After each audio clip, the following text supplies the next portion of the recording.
İnteqrasiya sualımızın digərində deyir ki, yaşadığınız şəhərdə bir qədim qala və onun ətrafındakı tarixi ərazi turizmin inkişafı məqsədi ilə bərpa olunacaq. Şagird həm ərazinin tarixi önəmini, həm mədəni irsinin qorunması yollarını, həm də davamlı turizmi əks etdirən plan hazırlayır. Burada hansı inteqrasiya reallaşmış olur? Baxın, burada qalanın tarixi önəmi tarix fənni ilə bağlı olduğuna görə, eyni zamanda turizmin inkişafı isə coğrafiya və iqtisadiyyat fənlərini bir-biri ilə birləşdirdiyinə görə bu iki elm sahəsinin kəsişməsi fənlər arası inteqrasiya sayılır. Daha sonra şagird nə edir? Həmin ərazinin tarixi önəmi, onun mədəni irsinin qorunması, eyni zamanda davamlı turizmi əks etdirən plan hazırlayır, layihə hazırlayır.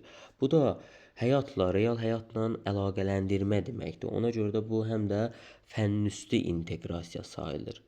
Eyni zamanda deyir ki, ərazinin tarixi önəmi, mədəni irsinin qorunması yolları, bu iki anlayış tarix fənni ilə bağlı olduğuna görə, yəni tarixi önəm olsun, burada mədəni dəyərlərin, mədəni irsin qorunması mövzuları bu tarixdə ayrı-ayrı eyni bir fənn daxilində müxtəlif belə deyək mövzuların bir-biri ilə əlaqələndirilməsi kimi götürüldüyünə görə şagird bir fənnin daxilində müxtəlif standartları, müxtəlif tarixi faktları, mədəniyyətləri bir-biri ilə neyniyir? Sintez eləyir, əlaqələndirir.